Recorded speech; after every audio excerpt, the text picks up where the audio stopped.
निक्कू, सुमित और कामनी जी के जो पारिवारिक झगड़े चल रहे हैं उसके ऊपर दोनों तरफ से बहुत सारे कमेंट्स आ रहे हैं। हम आज इस वीडियो में ओनली पॉजिटिव बातें करेंगे। पॉजिटिव का मतलब ये है कि इसका सॉल्यूशन देने की कोशिश करेंगे और सही तरह से स्थिति का आकलन करने की कोशिश करेंगे कि क्या चल रहा है और क्या होना चाहिए। इसलिए वीडियो को एंड तक सुने, बिल्कुल भी बायस लेके ना बैठे कि भाई हम किसकी तरफ है या किसकी तरफ नहीं है। ये आपको वीडियो सुनने के बाद में ही पता लगेगा। आज की चर्चा में आपका स्वागत है।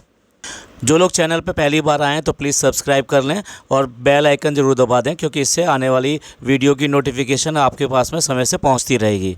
बात करते हैं पारिवारिक झगड़े की। ये जो पारिवारिक झगड़ा जो चल रहा है इसको हमने बहुत बारीकी से दोनों तरफ से देखा है। ये नहीं कि एक ही का वीडियो सुना है या एक का हमने नहीं देखा। और ये देखिए, एक बात और भी है कि ये जो वीडियोस हैं ये सिर्फ जो है 15 से 20 मिनट या फिर आधा घंटा या 1 घंटा इस तरह के वीडियोस आ रहे हैं। और इन वीडियोस के आधार पे ही आप अपना एक जजमेंट बना सकते हैं या अपनी एक राय बना सकते हैं। लेकिन इससे पहले भी जो इनके जो वीडियोस अपलोडेड हैं, जो ऑलरेडी मीडिया पर हैं, सोशल मीडिया पर हैं, उनसे भी इनका अपना अपना दोनों का कैरेक्टर और स्टाइल दोनों चीज़ें दिखाई देती हैं। साथ ही साथ जो घर के जो बुज़ुर्ग हैं उनका भी दिखाई देता है कि वो किस तरीके से परिवार को लेके चलते हैं। मैं बात कर रहा हूँ मदर की और फादर की, जो दोनों के दोनों देखा जाए तो उनके लिए तो दोनों बेटे समान हैं और दोनों बहुएं भी समान हैं। लेकिन क्योंकि एक वीडियो में उनकी सास यानी कि उनकी माँ वहाँ पर सामने आ गई तो उससे ये एक तरफ़ा मामला समझा जाने लगा कि भाई ये जो है कॉन्स्पिरेंसी है और ये लोग जो है मिलकर बात कर रहे हैं। और बेशक जो उनका रोना धोना था उस सब से भी लोग बाग इमोशनल नहीं हुए। और उसके अलावा उस चीज़ों को उल्टा लिया गया कि क्यों करके माँ को आप सामने लेकर आए। देखिए, वो कहते हैं कि माँ को हमने इसलिए सामने लेकर आए क्योंकि माँ कुछ कहना चाहती थी, पर इन्होंने जो वीडियो बनाई उसमें माँ को स्टार्टिंग में बोलने तो दिया, उसके बाद में उनको बोलने ही नहीं दिया, उनको कहने ही नहीं दिया कि वो क्या कहना चाहती हैं, क्या कहना नहीं चाहती हैं। और उसके बाद में एक पूरी तरह से स्क्रिप्टेड तरीके से आपने शुरू से लेकर एंड तक वो सब कुछ बताना शुरू कर दिया उस वीडियो में। देखिए, जो लोग जो है दूसरे पक्ष के हों वो ये ना सोचे कि हम इनके बारे में ऐसा कह रहे हैं। आप थोड़ा धैर्य के साथ में, सब्र के साथ में इस बात को सुनिए कि हम क्या कंक्लूजन निकालना चाहते हैं और विद फैक्ट्स बात करेंगे ओनली। तो वो जो 1 घंटे से ऊपर का जो वीडियो था उसमें पहले तो माँ को लेके आया गया, यानी कि ये बेसिकली सोचे समझे तरीके से एक वो लेकर आए थे। और दूसरी बात ये है कि आपने वहाँ पर जो 1 घंटे की बात करी तो उसमें जो मेन मुद्दा था कि अब क्यों बिखराव हुआ उस पर फोकस नहीं किया।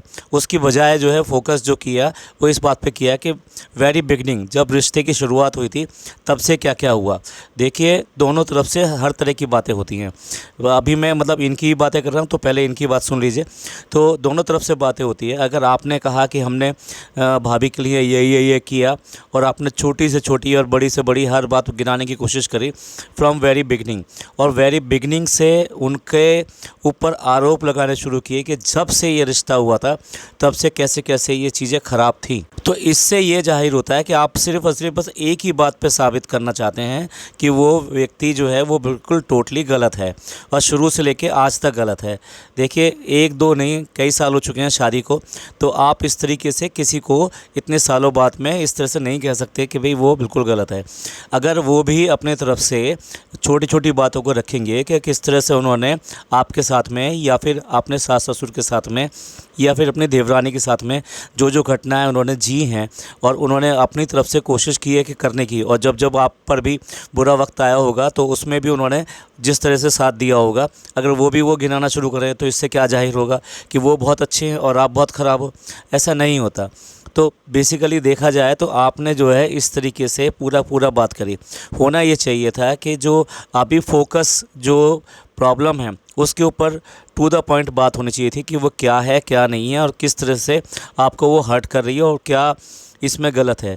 दूसरी बात ये है कि देखिए, ये जो है हमें जो लगता है ये दोनों की दोनों जो देवरानी जेठानी है ये उनकी ईगो की लड़ाई है, क्योंकि दोनों की दोनों ही अपनी वीडियो चैनल चलाती हैं और एक दूसरे को नीचा दिखाने की कोशिश की जा रही है और अपने आप को दूसरे से बड़ा करके कोशिश की जा रही है।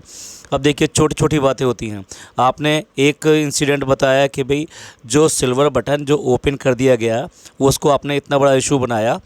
देखिए घर के अंदर कोई खुशी आती है तो उस खुशी को उन्होंने एक बर्थडे सेलिब्रेशन में ओपन करा दिया। तो इसमें इतना हार्म नहीं था, इतना ज़्यादा इसको ईगो पे लेने की ज़रूरत नहीं थी कि जो छोटी का जो बटन आया था वो पहले आया था, वो पहले खुलना था और वो बाद खुलना था।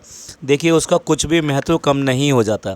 तो ऐसा कुछ फ़र्क नहीं पड़ता, आप उसमें पूरी तरीके से उसमें शामिल होकर खुश हो सकते थे, ये कर सकते थे और वहीं पे घोषणा कर सकते थे कि भाई इसका भी आ गया है और इसका जो है इनसे पहले आया था और इसका सेलिब्रेशन का हम प्लान कर रहे हैं और डेफ़िनेटली हम जल्दी ही उसको लेकर आएंगे आपके साथ तक।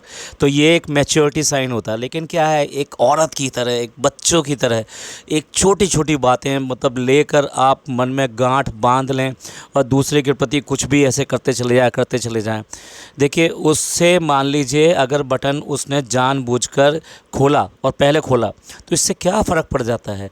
जो भी चीज़ें हैं वो फैमिली की हैं, तो अगर फैमिली की समझे। अब देखिए दोनों के बच्चे हैं वो आपस में कितना खेलते हैं, उनमें कोई प्रॉब्लम नहीं है। जो माँ बाप हैं वो उनको पूरा ध्यान रखते हैं, उनको दोनों ही बच्चे बहुत प्रिय हैं। तो फिर जब ऐसी बात है तो इन छोटी छोटी बातों में क्यों भी करके बेकार में इस तरह की बातें करते हैं। दूसरा बहुत बड़ा इशू आपने जब उस वीडियो बताया, इतनी बड़ी वीडियो में बताया, तो ये बताया कि वो शादी के को लेकर जो जयमाला पर ये सब हुआ। देखिए चाहे कुछ भी कह लीजिए, जिसके अपने सगे भाई की शादी होती है आप उसके बराबरी नहीं कर सकते, चाहे कुछ भी हो जाए। तो फिर आपको उन चीज़ों के ऊपर इतना ज़्यादा इशू बनाना कि मेरे को कितना पूछा गया और कितना नहीं पूछा गया, ये जो है ठीक नहीं है। शादी ब्याह में बहुत सारी चीज़ें इस तरह की हो जाती हैं। तो हमारे समाज में एक वर्ड मशहूर हो गया, फूफा। तो फूफा क्यों मशहूर हुआ? फूफा इसलिए मशहूर हुआ कि उसको कोई भी शादी हो, कोई भी फंक्शन हो, उसको रूठना ही रूठना है और कहीं ना कहीं से उसने कोई ना कोई ऐसी बात पकड़नी है जिससे कि वो उस फंक्शन में रंग का भंग हो सके। तो वही वाला काम जो आपने किया। तो हम तो यही कहेंगे कि थोड़ा सा आदमी को बर्दाश्त करना चाहिए और इस सेंसिटिविटी को देखना चाहिए, कहाँ पे करना है कहाँ पे नहीं करना है।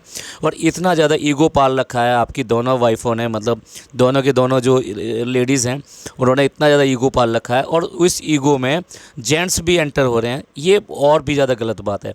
जब आप कहते हैं कि दोनों भाइयों में कोई भी प्रॉब्लम नहीं है और दोनों भाई एक दूसरे से बहुत ज़्यादा प्यार करते हैं और हमें एक दूसरे से ज़्यादा शिकायत नहीं है, ठीक है, एक दो बातें इधर से उधर हुई हैं, तो फिर उसको बंद कीजिए ना। पहले तो यही अच्छा था कि दोनों भाई मिलके अलग से मतलब घर से बाहर कहीं बैठते, किसी रेस्टोरेंट या कहीं पर बैठते, किसी पार्क में बैठते और वहाँ पर पहले एक दूसरे की बातें सुन लेते और उसके बाद में प्लान बनाते कि घर को कैसे सुधारना है। तो ये एक मैच्योरिटी वाली बात होती। आपके जो मदर फादर हैं वो कमांडिंग पोजीशन में नहीं है। अगर वो कमांडिंग पोजीशन में होते तो आपके दोनों के दो थप्पड़ लगाते और बैठा कर बोलते कि आज से ऐसा होगा और आज से वैसा होगा, प्रॉब्लम जो वहीं पे सॉल्व हो जाती। लेकिन जब वो कमांडिंग पोजीशन में नहीं है, होता है कई बार अपने बच्चों के प्यार में इस तरह से हो जाते हैं, तो फिर आप जो है उनके ऊपर डिपेंडेंट ना रह के आप लोगों को खुद ही इस तरह के डिसीजन लेने चाहिए थे। अच्छा, अब बात करते हैं दूसरी तरफ की। तो ये जो दूसरी जो कामनी जी हैं, ठीक है, उनकी अगर बात करें तो उन्होंने भी क्या किया कि जो वीडियो आ रही हैं और वीडियो डाली जा रही हैं उन पे आने वाले कमेंट्स को उससे ज़्यादा बड़ा समझा। यानी कि जो उनके घर के लोग जो कह रहे हैं वो उससे ज़्यादा बड़ा उन्होंने उन कमेंट्स को समझा कि जो कमेंट्स वहाँ पे आ रहे हैं। अब देखिए दोनों तरफ से देखिए, अगर उनकी वीडियो देखें तो वो कहते हैं हमको इतने फ़ोन आ रहे हैं, हमको इतने रिश्तेदारों के फ़ोन आ रहे हैं, हमको इतने ज़्यादा अपने सब्सक्राइबर व्यूवर्स जो इन सब के फ़ोन आ रहे हैं और सबसे पहले वो पूछ रहे हैं कि हम कैसे हैं, माँ कैसी है, तबीयत कैसी है, आर यू वेल, आप बिल्कुल ठीक कर रहे हैं। दूसरी तरफ की बात करो तो वो भी यही सब कहते हैं। तो मतलब क्या है, आप अपनी सेनाओं के साथ में सुखी हैं। मतलब वो कह रहे हैं तो आप को अच्छा लग रहा है कि वो आप सही साबित हो रहे हो। मैं दोनों तरफ से कह रहा हूँ, दोनों ही सोच रहे हैं कि हम सही साबित हो रहे हैं, हम सही साबित हो रहे हैं। फिर हार कौन रहा है, फिर प्रॉब्लम किसकी हो रही है? देखिए जो ये सब जो कह रहे हैं ये सारे के सारे बाहर वाले हैं। आपके घर के अंदर आपके लोग ही काम में आएंगे। तो इसलिए जो है आपके घर के लोगों का कि ये कहना कि आप अच्छे हैं वो ज़्यादा इम्पॉर्टेंट है, बजाय इसके कि बाहर वाले लोग आपको इस तरह की बातें बताएं कि आप कितने ज़्यादा अच्छे हैं। नंबर 1। नंबर 2, वो जितने पॉइंट्स देते हैं वो सारे पॉइंट्स जो है क्या होता है कि आपको और ज़्यादा गुस्सा और ये सब दिलाते हैं। अब जैसे ये बात हुई कि उन्होंने वीडियो के कमेंट्स क्यों बंद कर दिए, यस, अगर वीडियो के कमेंट्स खुले हुए होते तो ये मामला और भी ज़्यादा भयानक होता। यानी कि जो कमेंट्स आते वो इस तरह के ही आते, और इस तरह के आने से क्या होता है कि आदमी और ज़्यादा इसमें प्रभावशाली होने की कोशिश करता है। ये कहता है कि हम सही हैं और दूसरा गलत है, और इसने ऐसा कहा तो कहा क्यों। तो कुल मिला के ये है कि अगर सोशल मीडिया पे ले जाओगे तो उससे कभी भी फैसला नहीं होगा। चौराहे पे ले जाके अगर बंदर बांट करोगे तो तीसरा आदमी तो उसका फ़ायदा उठाएगा ही उठाएगा। तो ये बिल्कुल सरासर गलत चीज़ है। अब अगर उनकी बात करें कामनी जी की, तो कामनी जी ने तो मतलब मूव ऑन कर लिया कि भाई ठीक है, मैं वहाँ पे चली जाती हूँ, अपने घर चली जाती हूँ, मेरे भाई की शादी है, ये है। लेकिन आप उनके वीडियोज़ देखिए, भूली वो भी नहीं है। हर वीडियो पे एक क्लिक बैट लगा रहे हैं। क्लिक बैट मतलब इस तरह का कि उसके टाइटल में कुछ ना कुछ ये है कि अब मैं ये बताऊंगी, या मैं अब इसका खुलासा करूंगी, या ऐसा मैंने क्यों किया। इस तरह के टाइटल्स लगा रहे हैं। इस तरह के टाइटल लगा के आप क्या कहना चाहते हो? आप सिर्फ मतलब इसका मतलब ये है कि आप भी व्यू के लिए काम कर रहे हो।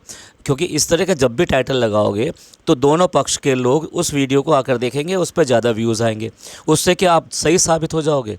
तो अगर आप मूव ऑन कर चुके हो तो इस सब चीज़ से पूरी तरह से मूव ऑन करो। और मूव ऑन करने का तरीका यही रहता है कि फिर पिछली बातों के ऊपर बात ना की जाए। एक आपके ही व्यूवर्स ने ये भी कहा कि भाई छोटे हैं तो छोटों को जाके जो है वहाँ पे माफ़ी मांग लेनी चाहिए और इस मामले को ख़त्म करना चाहिए। फर्स्ट थिंग जो सबसे पहले करनी चाहिए, जितने भी नेगेटिव कमेंट्स हैं उनको, किसी भी कमेंट्स को आप लाइक ना करें, उनको वहाँ पे जवाब दें कि हमारे घर का मामला है, आज नहीं तो कल हम इसको सुलटा लेंगे। एक बार अपने व्यूवर्स को प्लीज़ उनको कृपया करके ये कहकर देखिए, मतलब उनको रिक्वेस्टिंग मैनर में कीजिए, प्लीज़ आप हमको जो है इसको करने दीजिए, हम जो है मैच्योर हैं, हम लोग इस चीज़ को प्रॉपरली कर लेंगे। ठीक है, सबसे पहले तो ये है, कमेंट बॉक्स में कम से कम ये साबित कीजिए कि कुछ भी कह लीजिए, ये परिवार एक है, आज अगर प्रॉब्लम है तो कल फिर एक हो जाएगा और ज़्यादा मजबूती के साथ में एक हो जाएगा और आप हमको पहले से बेहतर देखेंगे। दूसरी बात ये है कि कहीं ना कहीं आप लोग मिल बैठकर पहले बात कीजिए और ये देखिए कि भाई क्या प्रॉब्लम है। मैं तो ये कहूँगा कि दोनों ने जो वीडियो डाली हैं उन वीडियो को अपने मूँछें तानने के लिए कि भाई देखो कितने व्यूज़ आ गए, कितने लोग हमको अच्छा कह रहे हैं, ये कहने की बजाय उस वीडियो को ध्यान से सुनिए और ये देखने की कोशिश कीजिए कि कौन सी बात ऐसी है जो मैंने गलत कही, जो मुझे नहीं कहनी चाहिए थी, या जिसका जो दुष्परिणाम आगे होगा। वो बातें आप दोनों ही पक्ष अपनी अपनी जगह नोट कीजिए और जब आप आमने सामने बैठें तो सबसे पहले उन पॉइंट्स को जिक्र करें कि मेरी तरफ से उस वीडियो में मैंने ये बातें गलत बोल दी थी, इस पर मैं जो है आपसे माफ़ी चाहता हूं और इस पर आगे बात नहीं करेंगे। दूसरा भी अपने तरफ से बोले कि मैंने उस वीडियो में ये चीज़ें गलत बोल दी थी, मुझे जो है लगता है कि वो मुझे नहीं कहनी चाहिए थी, वो आपस की बात थी, हम आपस में कर लेते, उसके लिए मैं सॉरी बोलता हूँ।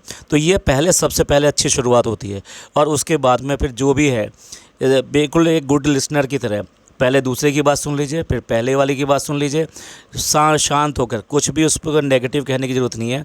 और उसके बाद में सारी बातें सुनने के बाद में क्या है, आपस में एक दूसरे से पूछें कि आप बताइए अब रास्ता क्या है, फिर दूसरा बताएगा, फिर पहला बताएगा, और इस तरीके से आप अपने मामले को सॉल्व कर पाएंगे। वरना आप कितना भी वीडियो डालते रहिए, मैं दावे के साथ कह सकता हूँ आपका कुछ भी नहीं होने वाला। तो थोड़ा सा अपने ईगोज़ को कम कीजिए। ईगोज़ मैं इसलिए कह रहा हूँ कि दोनों को ज़रूरत है कि अपने ईगो को जो है थोड़ा साइड में रखें और कम करें और एक दूसरे का सम्मान करें और इतनी इच्छा ना करें। आप इतनी ज़्यादा इच्छा करोगे, बहुत ज़्यादा की इच्छा करोगे, आपको कुछ भी मिलने वाला नहीं है। आदमी को कम में संतुष्टि करनी चाहिए, ज़्यादा की जो है तमन्ना नहीं करनी चाहिए। ज़्यादा मिल जाए तो बहुत अच्छी बात है, आपको खुश होना चाहिए, लेकिन अगर नहीं मिलता तो उसके ऊपर दुख नहीं करना चाहिए। तो ये था हमारा व्यू इस झगड़े के ऊपर। आपका क्या पॉइंट है प्लीज़ हमें कमेंट करके बताएं। आप चाहें तो हमारे इंस्टाग्राम पे भी हिट कर सकते हैं, वो सेम नेम से है। ये पॉडकास्ट आपको अच्छा लगा हो तो प्लीज़ लाइक कीजिए, सब्सक्राइब कीजिए और शेयर कीजिए। थैंक यू, धन्यवाद, शुक्रिया।